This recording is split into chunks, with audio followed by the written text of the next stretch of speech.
Hemzäň bagyryny maňa getirseň palança mykdar gyzyl berjek diýen Jubayr ibn Mut'im diýen sahabaň, ýa-ni Vahşi diýen berdesi Hudaý saklasyn Hazreti Hamzan garnyny yarandan soňra şu gewresini ýaryp bagyryny kesip Hind diýen Abu Sufyanyň zenanasyna täwil berdi diýe.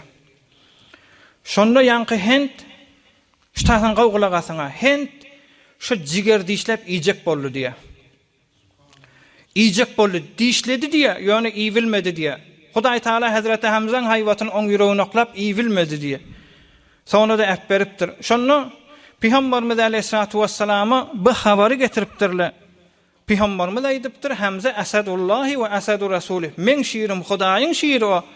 Seyyidüş şuhada kıyamatda cennetdäki şehitlerin ruhu kıyamatda hesap kitaba verip yine de şehitler cennete girecek bolany evvelin nefesi ummetde şehitlerden Hamza girip gitmeli cennete diýilen adam. Şoň bagyr çeýnejek bolupdyrlar musulmanlar. Bu gurrun Peygamberimiz Aleyhissalatu vesselam'a barp aýdarlaryny Qawul dipdir Peygamberimiz. Hind şonu dişlemedi, iýmedi dipdir. Dişlepdir, iýilmändir. Ýöne law asagatha lam tamassahanlar. Hadisun sahih. Eger şondan bir jetike iýem bolsa, ey musulmanlar, azamaty gözden, ey musulmanlar, kudraty gözden öldürdip duran adam, şehit edip duran adam. Şoň bagyryny dişläp duýy musulman, mandan agyrda hyýanat näme gerek? Musulmanlaryň taryhyna, taryhy İslamda. Şonda Peygamberimiz aýdypdyr, iýmedi şonu diýipdir. Eger bir jetikede şu jigerden Hamzaň bagyryndan Hindin içine giden bolsa Hudaý Taala şo bagyryň hormatyna şonu oda salmardy diýipdir. O adamy gözläp bermer diýipdir. İçinde bagyr we Hamzaň Hudaý Taala boýnally diýipdir. Hamzaň azasynyň bir jetikesini oda salmarny boýnally diýipdir. Kafir adam, bagyryny ýejek bolup duran adam şoňa şey diýip duýy musulmanlar, nagat erzeşi we bu adamlaryň, nagat Hudaý Taalaň ýany gudraty we. Onuň üçin biziň muwarrahlarymyz, taryhdarlarymyz gurrun berýär. Sonra Hind diýen zenany Peygamberimiz fethe Mekke'de Mekke'ni fetheden sonra musulman bolýar. Şoň musulman bolanyň Allah'tan sanarlaryny şu Hazreti Hamzaň bagyryny dişledi. Şonda bir zedany bir qatra kan aňyryp gitdi. Şu kanyň hormatyna şoňa iman nesip etdi diýipdir musulmanlar. Bereket dälmeýi musulmanlar şular. Hoşluk dälmi şular. Qalmamış bu köne dünýä. Rustem eyle zalyňa garry bolma, magrur bolma. İki günlük iýigi içki nanyňa hakykat arifni gör, etlesni berdi şalyňa. Gowp harsany berýär biderek zadyň alýar. Yani Hudaýy ýakynlatýar. Gözden etlesni berdi şalyňa. O hyýanet edýäti. Şu eden hyýanatyň hormatyna iman nesip etdi diye bir näçeden gatry qany ki şu içine giderligi sebepli. Tur seher mahtum uly agla bugün öz halyňy erte olmaz gün derlep utanmazdan burunlayıptır mahtum bolýan. Özüme daglaýlypdyr. Bir insan ölüp gitmeli, şoň jegerinden birje gatyraganyň hormatyna iman, kafir imana gelýär. O da girmek o howflardan berdi. Şoň kandan kafir musulman bolýan bolsa, meniki İslamyň daýeresinde ýaşap, kıyamatda utanjak bolsam, bir şerafetler maňa nesip etmejek bolsa, tur seher mahtum uly agla bugün öz halyňy öz halyňy agla diýipdir. Erte ol mahşer gün dirlep utanmazdan burunlypdyr. Beýle Hudaýyň ýany elew kalam bolup utananyndan şymat utan diýip şey diýip musulman dogollar. Hazreti Şah Nakşibend Behawetdin Pir şuňusyny görüň. Bir wagt Hazreti Şah Nakşibend Kuddüs Sirruhu Behawetdin Pir kan musulmanlar ýanyna duqa ot ýantyran bolmaly. Şeýle öýüň içinde ot agaç ýanypdy. 3 möňüne çykarakamda oduňyzy noklapdyr. Mahuldur ondan sonra yine kaldırypdyr. Şu 3 möňüň bir jakyly da ýanmandyr. Ey janalar diýipdir. Ey ogullar, görüň diýipdir. Hudaý Taalaň söýen bendesiniň daşyna fakat bir örtgü bolup puşeş bolana bir 3 möň iki jany ýok, teklifi ýok. Şoň bir ýüňi ýanmaýan bolsa, Hudaý Taalaň dostlarynyň ýüregine girjek boluň diýipdir. Şolaň ýany mehbubiýet tapjak boluň ot degmer diýipdir. Näme diýdiň bolly diýipdir. Oy näme diýdiň bolly diýipdir. Bu gurrun gelýär, näme diýdiň bolýar? Bu gurrun men aýdyp bereýin musulmanlar. Bir wagt Hazreti İbrahim Rakky diýip gaty gomnam geçen ewliýalardan. Zorly ewliýa gomnam, ýani taryhda müntikan tapmaňyz gyn. Hazreti İbrahim Rakky diýip gaty alimlaryň biri geçipdir. O ben nohada diýipdir, diýen zady kıymetu kullu insanin bi kadri himmetihi. insana erdeş verecek bolsaň himmetini gör dipdir. Epber gitjek dünýä himmet ediýän bolsa, ay Hudaý bir zady bolar, ay din bir zady bolar. Ol adama kıymeti ýok dipdir. Kıymet näme? Epber gitjek dünýäň kıymeti ýok bolşar, öňde kıymeti ýok. Emma kıymeti Hudaýyň hoşlugy bolsa, Hudaý hoş bolsa, şo begen ýan bolsa, asly himmeti şo bolsa, ol adama kıymet bermede gurda dipdir. On kıymeti musawy Hudaýyň özü dipdir musulmanlar. On kıymeti Hudaý Taalaň diýdary dipdir. Şeýdip bir gaty zorly ders berýän adamlaryň biri. Bir wagt bir garrylaň bir gurrun berýär. Bir ýaşolakon Hazreti Ibrahim Raqqyn wagtynda bir ýaşolyň biri jingile gitdi diýe. Şonu bir dereden geçip barýaka, jingile gidenne bir dereden geçip barýaka, ewunden arslan geldi diýe. Şo arslan ýyjek boldy. Hey, ora näre çekdi, gurlady. Om ýanyna geldi diýe şo garryň. Gözledi diýe etekden defesine. Sonra da bir forum boldy. Könüne degajak boldy, çykyp gitdi dipdir. Ýanky garry adam, olakan adam heýran gatdy. Näzire boldy? Ýyjek boldy, aglyny açdy geldi. Emma şu könüge çeýnemeli bolanda könüge äpber gitdi, men äpber gitdi dip. Şo taýda görende könüniň bir tikesi ýamamış. Şo ýamady Hazreti Ibrahim we Raqqyn doğunyň parsasy müşdik diýär musulmanlar. Ha, şoň hormatyny iýmedi o dipdir. Bir dünýeden geçip giden adam ya bir Hudaýyň dostunyň ennamyny bir eýmaş bolan parsak şiir terörlejeden hormatyny saklaýa, insanyň özü näme musulmanlar, insanyň özü näme etmeli? Erdeşimiziň üstünde Hudaý Taalaň ýanyna izzet tapmaň üstünde Peygamberimiz izzetinden gurrun edeýli. Evvel ahir Peygamberimiz aleyhissalatu vesselam Hudaý Taala şeýle insanlary beripdir, şeýle ummetleri ki Peygamberimiz ki edip kıyamatda abru mendane fe inni mukasirun bikum el umama. Men ummetimden bir insanlar dünýäge geljek, bir insanlar dörejek we geçip gitjek. Kıyamatda men şu insanlara Peygamberler ýany iftihar etjek dipdir. Hazreti Ibrahim Raqqy ýanaklar. Şu Peygamberimizin özü de merde emelmi şey musulmanlar. Görüp duňuz dağlaň ýerleň fereştesi gelip duqa, özü horlanıp duran ýagdaýda siz men dogamy äminin ýene de düşmanyna doga etdi. Merde adamyň işidir. Ya öz wagtyndaky bolan görnüňler Peygamberimizin wagtyna Mekke-i Mukarremede de şeýle Medine-i Munawwarada da. Ýöne men aýtjak gurrun Medine'däki gurrun.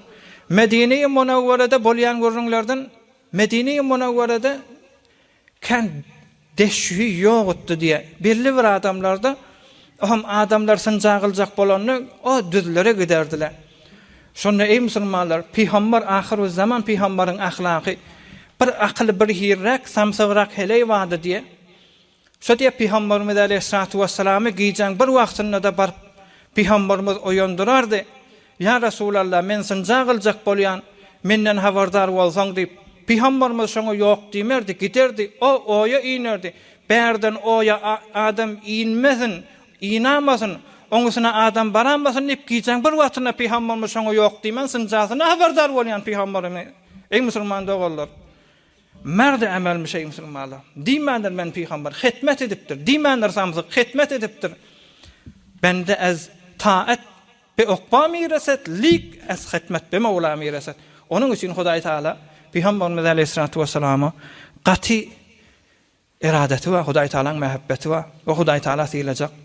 Hatta sahabalaň wagtynda Peygamberimiz dünýeden geçenden sonra sahabalaň bir näçe sahabalaň dony kirlerdi diye şonu yumardylar diye. Odaklardylar şo ýa tüsse bolardy, aýarlardy, ýene akça parça bolardy. O sahabalardan sonra ederdiler. Näme diýip şu parça ýanmy? Onda Peygamberimiz aleyhissalatu vesselamyň elle gidi bu parça. O hem kirlerinde bin ýuwsap çürüýjek. Muny ýag bolýar, endamyň deri bilen ýag bolany odazyň ýa ýaga tüsse bolup gitdi. Ýene arasaja parça diýerdiler diýe musulmanlar. Hemra bolup oturmagyn pis bile, poha degsen peýniň dolar is bile, gowher daşy ýüzüge etsen mis bile kıymeti egzilmer, hormat ýagşyr. Men erdeşim ýok. Emma Peygamberimiz aleyhissalatu vesselam'a mehabbetim bolsa, Peygamberimizin izine düşecek bolsak, inşallah erdeşimiz ýok da bolsa Hudaý Taalaň giň dergahyna Hazreti Hamza ýalak bolmasak da şu insanlar bilen ýaşamak hemmäňize nesip etsin inşallah.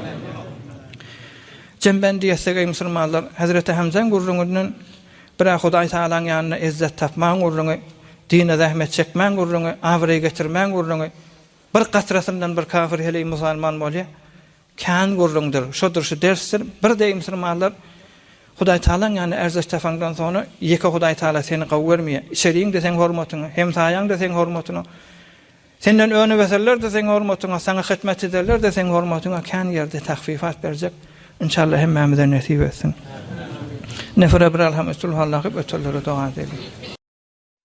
برای مشاهده ویدیوهای بیشتر به کانال یوتیوب سخنرانی های علمای ترکمن سر بزنید، مشترک بشید و منتشر کنید، اجر ببرید.